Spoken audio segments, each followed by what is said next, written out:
स्वागत है आप सभी का हमारे इस चैनल पर। देखिए आज हम लोग स्टार्ट पढ़ेंगे साइंस जो हमने विज्ञान स्टार्ट किया, जो उसी विज्ञान की श्रृंखला को आगे पढ़ेंगे।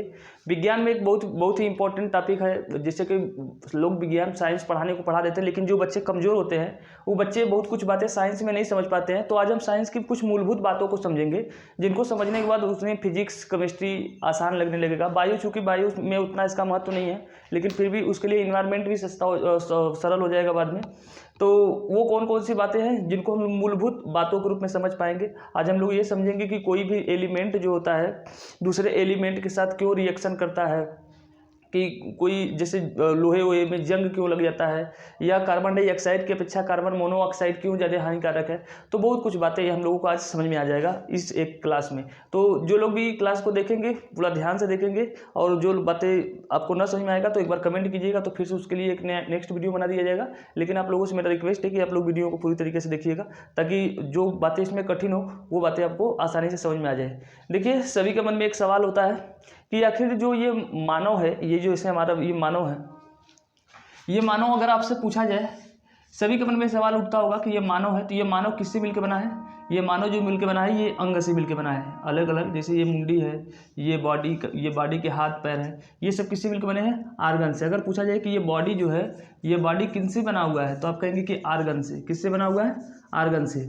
अगर आपसे पूछ लिया जाए कि ये आर्गन किससे बने हुए हैं, आर्गन मतलब ये अंग, ये आर्गन किससे बने हुए हैं, तो आप कहेंगे जैसे मूड़ी निकाल दिया जाए, मूड़ी लेकर के आ जाए, तो ये मूड़ी जो सर है ये हमारा कई छोटे छोटे किससे मिलकर बना है, ऊतकों से, छोटे छोटे ऊतक से मिलकर बना है। तो बताएंगे कि आप ऊतक से मिलकर बना है हमारा शरीर। पूछा जाए कि ऊतक किससे बना है, तो ऊतक अगर पूछा जाए किससे मिलकर बना है, तो जो कई कोशिकाओं का समूह जो होता है, कोशिकाओं का जो समूह होता है, यानी कोशिकाओं से मिलकर बना होता है क्या चीज़, ऊतक। यानी कई कोशिकाएं जब एक साथ जुड़ जाती है तो उससे किसका निर्माण होता है, ऊतक का निर्माण होता है। अगर फिर आपसे पूछ लिया जाए कि ये जो कोशिका है, एक कोशिका किससे मिलकर बनी है, एक कोशिका किससे मिलकर बनी है, तो आप बताएंगे कि एक कोशिका जो होती है वो कई प्रकार के मिश्रण से मिलकर बना होता है। किससे मिलकर बना होता है, कई मिश्रण से मिलकर बना होता है। अगर इनमें से मैं एक मिश्रण निकालूं और फिर आपसे पूछूं कि बताओ भाई ये मिश्रण जो है किससे मिलकर बना है, तो आप कहेंगे कि ये यौगिक से मिलकर बना है। किससे बना है, यौगिकों से मिलकर बना है, यानी कई प्रकार के यौगिक से मिलकर बना है। अगर फिर मैंने इसमें से यौगिक में से एक यौगिक निकाला और मैंने पूछा कि एक यौगिक किससे मिलकर बना है, तो आप बताएंगे कि ये जो यौगिक बना है ये अणु से मिलकर बना है। किससे मिलकर बना है, अणुओं से मिलकर बना है, अणुओं से, यानी जिसको इंग्लिश में बोलते हैं मॉलिक्यूल्स। अगर मैं एक अणु लेकर के आया और अणु से पूछा कि भाई कि तुम किससे मिलकर बने हो, तो अणु कहा कि मैं तो परमाणुओं से मिलकर बना हूँ। किससे बना हूँ, परमाणु से। तो इसका मतलब हमारा भी शरीर किससे मिलकर बना है, परमाणुओं से। कहीं ना कहीं जब हमें आप छोटा करते जाएंगे, छोटा यानी हमारा डिवाइडेशन करते जाए, छोटा करते जाए, छोटा करते जाए, तो पता चलेगा हम कोशिका से बने हैं। और कोशिका से जब और छोटा करते चले जाओगे तो पता चलेगा कि हम किससे मिलकर बने हैं, परमाणु से। और जब हमने परमाणु से पूछा कि बताओ भाई तुम किससे मिलकर बने हो, तो परमाणु ने कहा कि जनाब मैं कई मूलभूत कणों से मिलकर बना हूँ। तो हमने पूछा कि वो मूलभूत कौन से कण हैं, तो उसमें पता चला कि इनमें आते हैं इलेक्ट्रॉन। इनमें से एक परमाणु हमने निकाला तो इसमें पता चला कि किससे मिलकर बने होते हैं, इलेक्ट्रॉन और प्रोटॉन, इलेक्ट्रॉन, प्रोटॉन और न्यूट्रॉन। फिर इसमें आता है एक पॉजिट्रॉन, कई होते हैं, इसमें आता है कौन, पॉजिट्रॉन। फिर एक होता है मेसान, मेसान, और एक होता है जिसे कहते हैं न्यूट्रिनो, न्यूट्रिनो। इतने कणों से मिलकर बना है कौन, हमारा एटम। और भी है, इससे ज़्यादा भी, लेकिन अभी सर्च नहीं किए गए, अभी खोजे जा रहे हैं, वैज्ञानिकों द्वारा खोजा जा रहा है। तो ये बातें आपको याद रखनी है। अब हम इन्हीं से पढ़ेंगे कि परमाणु किसे कहते हैं, अणु किसे कहते हैं, फिर तत्व किसे कहते हैं, फिर उसके बाद पढ़ेंगे कि पदार्थ किसे कहते हैं। इन चारों चीज़ों को आज हम लोग समझ लेंगे। फिर उसी में पढ़ लेंगे कि कंपाउंड यानी यौगिक किसे कहते हैं और मिश्रण किसे कहते हैं। तो देखिए बात जहाँ तक हो सकता है वहाँ तक करेंगे, लेकिन इनमें से कुछ बातें इतने समझ लीजिए कि इलेक्ट्रॉन की खोज किसने की थी, तो जे टॉमसन ने, जे टॉमसन ने। ईटा पर नाच अगर आप लोगों ने याद किया होगा तो उसी से संबंधित एक क्वेश्चन है।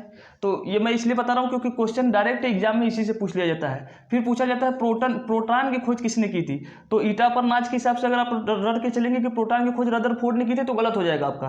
प्रोटॉन की खोज किसने किया था, तो वो किया था गोल्डस्टीन ने। किसने किया था, गोल्डस्टीन। ये याद रखें, क्योंकि इस बार जो यूपीएससी का जो एग्जाम हुआ था, यूपीएससी का ईपीएफओ मतलब एक बड़ी संस्था है, उसने एग्जाम कराया था, तो उसमें प्रोटॉन की खोज कौन दिया था? गोल्डस्टीन। फिर आता है न्यूट्रॉन। न्यूट्रॉन की खोज किसने किया था? तो चैडविक। किसने किया था? चैडविक ने किया था, चैडविक। फिर इसमें एक क्वेश्चन एक और आता है कि पॉजिट्रॉन की खोज किसने किया था? तो वो किया था एंडरसन ने।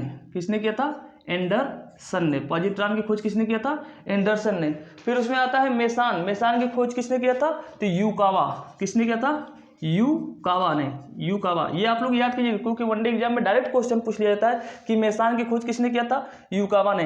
पॉजिट्रॉन की खोज किसने किया था? एंडरसन ने। और एक न्यूट्रिनो की खोज किसने किया था? तो उस व्यक्ति का नाम था anti neutrino Fermi. Anti neutrino Fermi. Anti neutrino Fermi, इस वैज्ञानिक ने इसकी खोज की थी। तो इतनी बातें हैं। अब देखिए, अब हम लोग समझते हैं कि परमाणु क्या होता है। परमाणु तो हमने बता दिया कि परमाणु जो है इन जो इलेक्ट्रॉन, प्रोटॉन, न्यूट्रॉन, पॉजिट्रॉन, इन सब से मिलकर बना है मेसान। इनमें से जो सबसे महत्वपूर्ण है वो ये वाले हैं, इलेक्ट्रॉन, प्रोटॉन और न्यूट्रॉन। सबसे अधिक क्वेश्चन जो बनते हैं इन्हीं से बनता है, इलेक्ट्रॉन, प्रोटॉन, न्यूट्रॉन। मैंने और बातें लिखने को तो लिख दिया है क्योंकि हो सकता है कि वनडे एग्जाम में सीधे पूछ लेता है, क्योंकि ये सब तो क्वेश्चन पुराने हो गए हैं, अब नए क्वेश्चन इस पर बनेंगे, तो इसलिए मैंने इसको बता दिया। अब देखिए परमाणु क्या होता है। अगर कोई आपसे पूछ ले कि परमाणु किसे कहते हैं, तो आप बताएंगे कि परमाणु किसी तत्व का वह छोटा से छोटा कण है। परमाणु किसी तत्व का वह छोटा से छोटा कण है जो किसी अभिक्रिया में तो भाग लेता है, किसी अभिक्रिया में भाग लेता है, लेकिन स्वतंत्र अवस्था में नहीं रह सकता। स्वतंत्र अवस्था में नहीं रह सकता, इसका मतलब क्या हुआ कि यह किसी न किसी से क्या करता है? हमेशा जुड़ता रहता है। कैसे जुड़ता रहता है? उसी बात को हम लोग समझते हैं। देखिए जो मैंने बताया, जिसने परमाणु मॉडल दिया था, जिसने सबसे पहले दिया था, उस व्यक्ति का नाम था डाल्टन। क्या नाम था? डाल्टन। डाल्टन ने सबसे पहले परमाणु मॉडल दिया था, लेकिन इसकी व्याख्या जो है वो सबसे अच्छे से जिस व्यक्ति ने किया था, उस व्यक्ति का नाम क्या था? उस व्यक्ति का नाम था जे टॉमसन नाम था। क्या नाम था उसका? उस व्यक्ति का नाम था रदरफोर्ड। क्या नाम था? रदरफोर्ड नाम था। उस रदरफोर्ड ने इस परमाणु के बारे में बताया था। देखिए आज तक किसी ने परमाणु को देखा नहीं है, परमाणु आज तक किसी ने देखा नहीं है, बस इस परमाणु की कल्पना की गई है। इसलिए जब भी देखेंगे तो कोई कहेगा कि मैं परमाणु मॉडल दिया हूँ, जैसे डाल्टन साहब का परमाणु मॉडल, फिर रदरफोर्ड साहब का परमाणु मॉडल। किसी ने परमाणु देखा नहीं क्योंकि बहुत छोटा है, तो उसके बारे में बस कल्पना की है। तो इन्होंने कल्पना की है किससे? एक अल्फा कणों से। अल्फा कण आप लोग जानते होंगे कि अल्फा, बीटा, गामा जो रे होते हैं, किरणें होती हैं। अल्फा एक होती है बीटा और एक होता है gamma. Alpha, beta, gamma. Gamma पे जानते होंगे कि कौन सा आवेश होता है? तो इस पर होता है न्यूट्रल होता है। न्यूट्रल मतलब यह किसी भी प्रकार का आवेश नहीं शो करता है। जो अल्फा होता है इस पर कैसा होता है? ऋणात्मक आवेश होता है। कैसा होता है? ऋणात्मक आवेश होता है। और जो गामा बीटा जो होता है, तो देखिए यहाँ पर ये थोड़ा गलत है। अल्फा पे जो होता है वो धनात्मक आवेश होता है। आवेश क्या होता है वो लोग समझते थोड़ा सा। और बीटा पे जो होता है वो कैसा होता है? ऋणात्मक होता है। कैसा होता है? ऋणात्मक आवेश होता है। और गामा पे कोई भी आवेश नहीं होता है, मतलब ये क्या होता है? उदासीन होता है। उदासीन होता है। तो अल्फा, बीटा, गामा। अब चूंकि हमें यहाँ पर ये नहीं समझना है, बस यहाँ पर समझना है कि अल्फा में धनात्मक कण है। धनात्मक का मतलब होता है कि ऐसे जो कोई इनके पास आएगा ये उसकी ओर चले जाएंगे, उसे कहते हैं धनात्मक आवेश। जैसे मान लो कि मैं एक व्यक्ति हूँ, मेरे पास कोई व्यक्ति आया और वो गरीब व्यक्ति था, मेरे पास से गुजरा, तो मैं उसको पैसे थे मेरे पास, मैंने उसको दे दिया। मैंने पैसा दे दिया तो मेरे पास कौन सा आवेश है? धनात्मक आवेश है। मतलब मेरे ऊपर जो चुंबक उत्पन्न हो रहा है वो किस प्रकार के? धनात्मक है। और मेरे पास से जो व्यक्ति गुजरा, जिसने लिया, मुझसे पैसे लिया, उस पर कौन सा आवेश है? तो ऋणात्मक। यानी जो देने वाला होता है उसके ऊपर धनात्मक आवेश होता है और जो लेने वाला होता है उस पर क्या होता है? ऋणात्मक आवेश होता है। इतना समझ लीजिएगा। तो जो अल्फा कण होती है इस पर कौन सा आवेश होता है? धनात्मक। तो जो रदरफोर्ड साहब थे, इन्होंने क्या पता किया कि अल्फा एक प्रकार के प्रकाश किरणें हैं। तो इन्होंने सोने की एक बहुत पतली परत बनाई। सोने की क्या की? एकदम पतली सी परत बनाई। और इस एक तरफ से ये जो अल्फा का धनात्मक प्रकाश जो कणें हैं, अल्फा की कणों को इसने क्या किया? अल्फा के कणों को इसने इधर से भेजना शुरू किया, अल्फा के कणों को। जब अल्फा के कणों को भेजा तो जिधर भेजा गया प्रकाश सीधे पार हो गई, प्रकाश सीधे क्या होती चली गई, ये जो अल्फा कणें हैं, अल्फा कणें पास होती चली गई। लेकिन बीच में जब उसी देखा कि एक जगह से बीच से प्रकाश आर पार ना होके क्या हो गई, वापस हो गई। क्या हो गई, वापस हो गई। जाना इधर चाहिए था लेकिन इधर ना जाके किधर चली गई, इधर, जिधर से आई तो उधर ही चली गई। इसका मतलब ये पता लगाया गया कि ये जो संरचना है, जो इस सोने की जो पतली परत है, यानी कई प्रकार के छोटे छोटे जो परमाणुओं से मिलकर बना है। इस परमाणु के केंद्र में, इस परमाणु के केंद्र में क्या है, इस परमाणु के केंद्र में जो होगा उस पर कैसा चार्ज होगा, उस पर प्लस चार्ज होगा, यानी पॉजिटिव चार्ज होगा, पॉजिटिव चार्ज होगा। अगर पॉजिटिव चार्ज है तभी तो क्या कर रहा है, इस जो अल्फा कण जो आई है धनात्मक, उसको क्या कर रहा है, जिधर से आई है उधर ही भेज दिया। अगर ऋणात्मक कण होती तो उसे वो वापस नहीं भेजती, बल्कि उसे अपनी ओर एक्सेप्ट कर लेती। लेकिन धनात्मक, एक धनात्मक कण से क्या होगा, उसके सीधे उसको क्या करेगा, उसे रिपेल करता है, मतलब जिधर से आता है उधर ही क्या करता है, ढकेल देता है। तो एक तरीके से ये पता लगा कि परमाणु जो होगी, संरचना जो होगी वो कैसी होगी, कोई ना कोई संरचना होगी, एक गोल सी संरचना होगी, और उसके बीच में कौन बैठा होगा, जो भी कण बैठा होगा उस पर कौन सा आवेश होगा, धनात्मक आवेश होगा। क्योंकि अल्फा कणों को बीच से क्या किया गया था, बीच से वापस भेज दिया गया। तो इसका मतलब जो भी होगा बीच में उस पर पॉजिटिव चार्ज होगा, यानी एक प्रकार से प्लस आवेश होगा। तो और फिर इसके किनारे किनारे क्या होंगे, इसके किनारे किनारे कोई ऐसी चीज होगी जो ऋणात्मक होगी, जिन पर ऋणात्मक आवेश होगा, जो चक्कर लगा रहा होगा। एक तरीके से अगर ना समझ में आए तो ऐसे समझिए कि चक्कर कौन लगाता है चारों तरफ, बगल में चक्कर लगाता है इलेक्ट्रॉन, और बीच में इसके नाभिक में कौन होता है, इसके नाभिक में होते हैं प्रोटॉन। जैसे कोई अगर मैं एक तरीके से अगर मनोरंजन के तरीके से कहूँ तो जैसे कोई हमारा एक देश है या कोई गांव है, उस गांव का जो मेन भाग है जहाँ पर एक कन्या रहती हो, तो हम कहेंगे कि वो किसका घर है, एक नाभिक है। लड़की क्या होती है, कन्या, एक नाभिक है, नाभिक नहीं बल्कि एक प्रोटॉन है, उस पर कौन सा चार्ज है, प्लस चार्ज है, और उसका घर क्या है, एक प्रकार से नाभिक है। उस लड़की का जो घर है वो क्या है, नाभिक है, और उसके अंदर क्या रही है, लड़की रही है, मतलब उस पर प्लस चार्ज है, वो एक प्रकार से प्रोटॉन है। और उसके चारों ओर जो चक्कर लगा रहे हैं, जैसे गांव में लड़के जो होते हैं वो क्या करते रहते हैं, उस लड़की के घर के चारों ओर चक्कर लगा रहे हैं, तो एक प्रकार से वो क्या है, इलेक्ट्रॉन है। उस नाभिक के घर के चारों ओर क्या करते हैं, चक्कर लगाते हैं। और अगर उसके माता पिता, उस लड़की के जो माता पिता हैं और कुछ नहीं बोल रहे हैं, इसका मतलब वो क्या है, उदासीन है। वो क्या है, उदासीन है। तो एक तरीके से इसी तरीके से परमाणु को समझिए कि परमाणु के नाभिक में जो बैठा हुआ है, जिन पर प्लस चार्ज है, वो क्या है, प्रोटॉन है। क्या है, प्रोटॉन है। और जो इसके साथ शांति से बैठा है वो क्या है, न्यूट्रॉन है।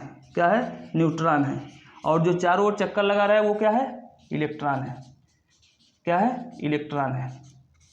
तो ये बातें आप लोग समझ में आ गई होगी मेरी अब, कि अगर आपसे पूछा जाए कि किसी भी परमाणु के नाभिक में कौन कौन उपस्थित होते हैं, तो आप बताएंगे कि प्रोटॉन और न्यूट्रॉन, और जो चारों ओर चक्कर लगा रहे हैं आवारों की तरह, वो क्या है, इलेक्ट्रॉन है। इलेक्ट्रॉन पे कौन सा चार्ज होता है, निगेटिव चार्ज होता है। कौन सा होता है, निगेटिव चार्ज। और प्रोटॉन पे कैसा होता है, प्लस चार्ज, और इस पर ये उदासीन होता है, इस पर कोनो चार्ज नहीं होता है। तो बीच में पॉजिटिव चार्ज है और किनारे किनारे जो इलेक्ट्रॉन है, नेगेटिव चार्ज है। ये एक दूसरे को क्या करते हैं, पॉजिटिव और नेगेटिव चार्ज एक दूसरे को जोड़ के रखते हैं, एक दूसरे को क्या करते हैं, जोड़ के रखते हैं। अगर पॉजिटिव नेगेटिव चार्ज नहीं होता तो ये इलेक्ट्रॉन क्या होते हैं, इसको छोड़कर भाग जाते हैं। ठीक है, तो आगे थोड़ा सा को मिटा लेते हैं, तो फिर उसका समझाते हैं आगे। चलिए अब हम लोग समझते हैं बात को कि कोई भी जो एलिमेंट होता है, कोई किसी के साथ रिएक्शन क्यों करता है। तो देखिए हमने बता दिया कि जो परमाणु होता है, परमाणु के नाभिक में कौन उपस्थित होता है, इसके अंदर होते हैं प्रोटॉन और न्यूट्रॉन। तो ये क्वेश्चन कई बार पूछा गया है कि किसी भी परमाणु के नाभिक में कौन उपस्थित होता है, तो प्रोटॉन और न्यूट्रॉन। और इसके जो चारों ओर चक्कर लगाता है वो कौन चक्कर लगाता है, इलेक्ट्रॉन। और प्रोटॉन पे कौन सा चक्कर होता है, तो जो इलेक्ट्रॉन पे कौन सा चार्ज होता है, तो इलेक्ट्रॉन पे नेगेटिव चार्ज होता है। प्रोटॉन पे कैसा चार्ज होता है, तो पॉजिटिव चार्ज होता है। और न्यूट्रॉन पे कैसा चार्ज होता है, तो न्यूट्रॉन पे कोई भी चार्ज नहीं होता है, वो एक प्रकार से क्या होता है, उदासीन होता है। तो चलिए देखिए, कोई चीज़ क्यों रिएक्शन करता है, कोई भी परमाणु हो, ये जो है ये पूरा क्या है, एटम है। ये क्या है, एटम है। इस एटम में जितने भी प्रोटॉन होते हैं उसके पास उतने ही क्या होते हैं, इलेक्ट्रॉन होते हैं। जितने प्रोटॉन होते हैं किसी भी परमाणु में, परमाणु के नाभिक में, उतने ही उसके पास क्या होते हैं, इलेक्ट्रॉन होते हैं। तो पहला जो इसका कक्षा होता है उसमें कितने प्रोटॉन होने चाहिए, इलेक्ट्रॉन होने चाहिए, 2। जैसे मान लो हम ले लेते हैं कार्बन का परमाणु क्रमांक कितना होता है, 6 होता है। ये 6 हमने परमाणु क्रमांक जो बताया है, इसका मतलब है कि इसके अंदर ये 6 क्या है, प्रोटॉन है।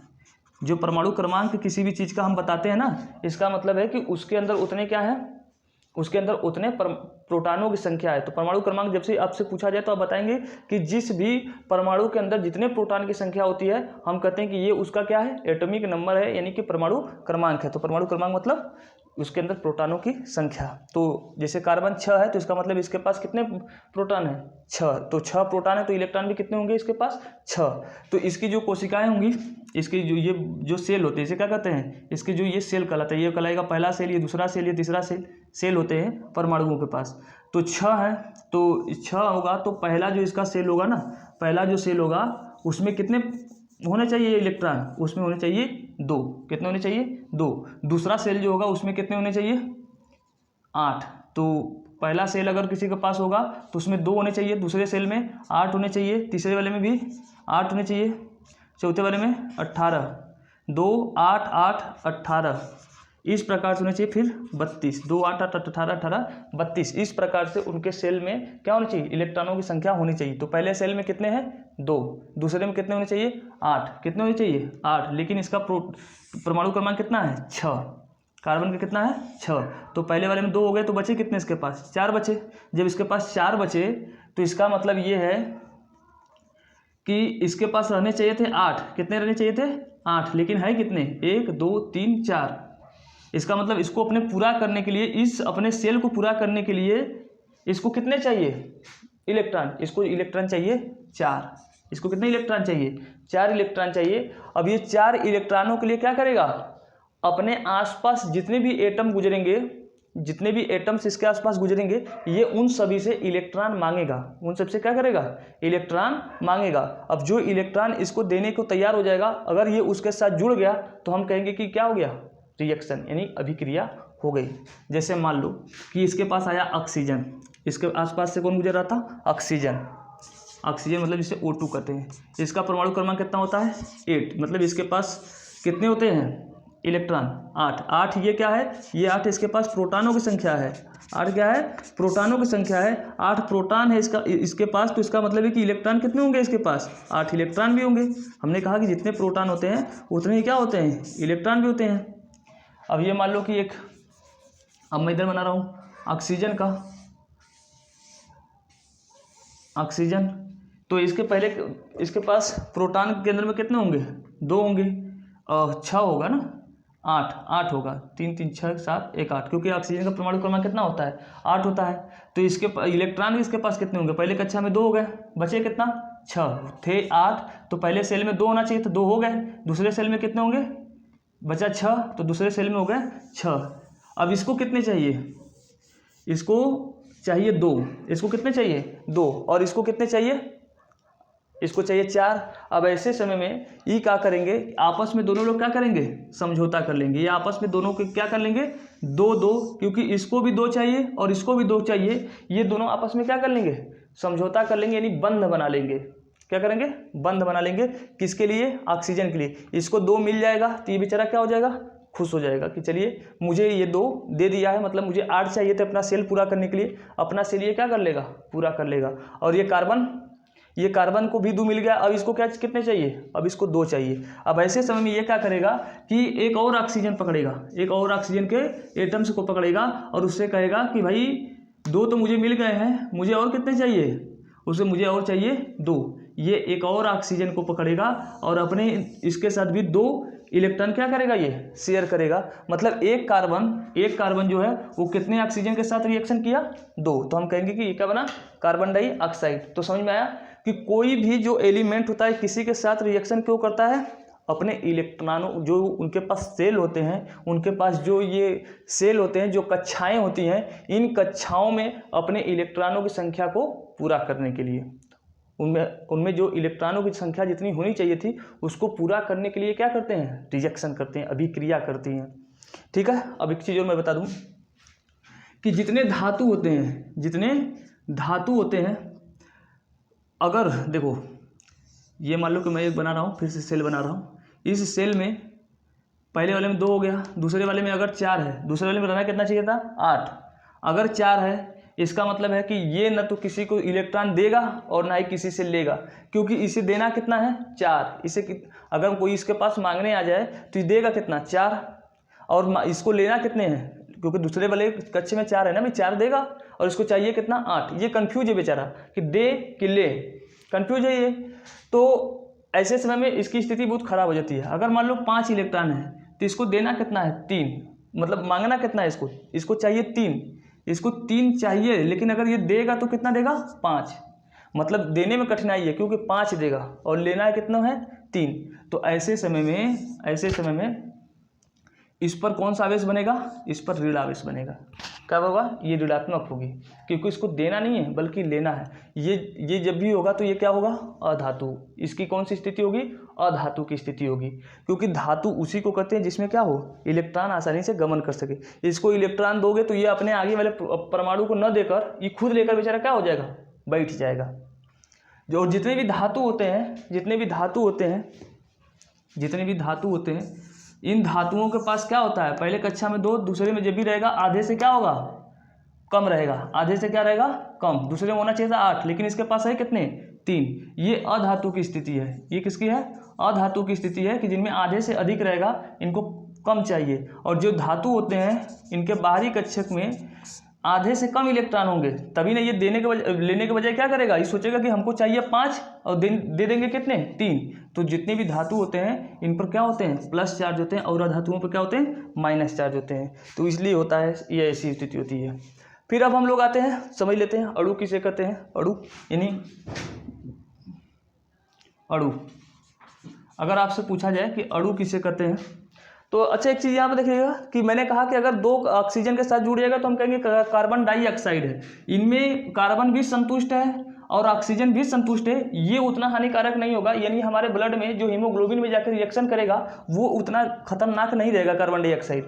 लेकिन जो कार्बन मोनोऑक्साइड है इनमें जो है ऑक्सीजन तो संतुष्ट लेकिन कार्बन संतुष्ट नहीं है, क्योंकि एक ही ऑक्सीजन से जुड़ा होगा, वो उसे 2 चाहिए। तो जब हम सांस लेते हैं, गाड़ी मोटर जब चलती है, तो कार्बन मोनोऑक्साइड हमारे नाक से जब चला जाता है हमारे ब्लड में, यानी हमारे हीमोग्लोबिन के साथ जब जुड़ जाएगा तो वो ज़्यादा खतरनाक हो जाएगा। तेजी से हमारे हीमोग्लोबिन में क्या होता है, वो रिएक्शन करता है, क्योंकि उसको 2 इलेक्ट्रॉन चाहिए। और हमारे हीमोग्लोबिन में कौन बैठा है, आयरन। कौन बैठा है, आयरन। और आयरन एक प्रकार से क्या है, धातु है, वो इलेक्ट्रॉन को देता है। इसलिए कार्बन मोनोऑक्साइड हमारे ब्लड में जाने के बाद ज़्यादा हानिकारक है।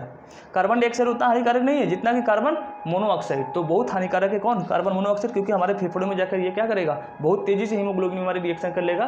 और हमारे जो हीमोग्लोबिन यानी ऑक्सीजन, जो हमारे ब्लड का जो काम है वो अपना भोज्य पदार्थों का हमारे शरीर में संवहन करना, और जाके कार्बन मोनोऑक्साइड ही उसमें अपना घर बना लेगा, तो वो अपना ठीक से काम कर नहीं पाएगा, जिससे हमारे शरीर में क्या हो जाएगी, तरह तरह की बीमारियाँ उत्पन्न हो जाएगी। ब्लू बेबी सिंड्रोम नामक की बीमारी हो जाती है, जिससे कोई व्यक्ति क्या हो सकता है, मर सकता है। तो कार्बन मोनोऑक्साइड बहुत खतरनाक इसलिए। फिर देखिए अणु किसे कहते हैं, तो ये किसी भी तत्व या पदार्थ का वह छोटा से छोटा कण है जो स्वतंत्र अवस्था में रह सकता है, नहीं रह सकता है। ये क्या कर सकता है, स्वतंत्र अवस्था में, ये स्वतंत्र अवस्था में रह सकता है लेकिन किसी के साथ अभिक्रिया नहीं करेगा। जो मैंने अभी बताया था परमाणु, तो वो क्या कर सकता है, वो स्वतंत्र अवस्था में नहीं रह सकता लेकिन वो किसी न किसी के साथ अभिक्रिया करता है। लेकिन अगर आपसे पूछा जाए कि अणु किसे कहते हैं, तो कहोगे कि किसी भी तत्व का वह छोटा से छोटा कण जो कि स्वतंत्र अवस्था में रह सकता है लेकिन अभिक्रिया नहीं कर सकती। अभिक्रिया क्यों नहीं कर सकती भाई, क्योंकि ये किससे मिलकर बना है, ये मिलकर बना है परमाणुओं से। किससे मिलकर बना है, परमाणु से। और परमाणु जो है ये खुद रिएक्शन कर लेता है किसी के साथ, रिएक्शन करके ही तो क्या बना होता है, अणु बना होता है। तो इसलिए ये क्या होता है, स्वतंत्र अवस्था में रह सकता है लेकिन ये किसी से रिएक्शन नहीं करेगा, क्योंकि रिएक्शन कौन करता है, इससे जो छोटा होता है अणु, परमाणु ही क्या करता है, रिएक्शन कर लेता है। फिर उसके बाद अब कुछ बचे हैं बातें, जैसे कि मिश्रण किसे कहते हैं, यौगिक किसे कहते हैं, इसको हमने सोचा है कि अब नेक्स्ट क्लास में बताएंगे, क्योंकि वीडियो लंबी हो जाएगी। और इनमें से जो बातें अगर अभी भी ना क्लियर स्पष्ट समझ में आई होगा तो उसको एक बार आप जरूर कमेंट कीजिएगा, मैं उस पर वीडियो अवश्य बनाऊंगा, क्योंकि मुझे लगता है कि थोड़ा सा अगर इसमें आपको कन्फ्यूजन हुआ होगा कि कुछ बातें समझने में। तो सभी को धन्यवाद, गुड नाइट और बाय।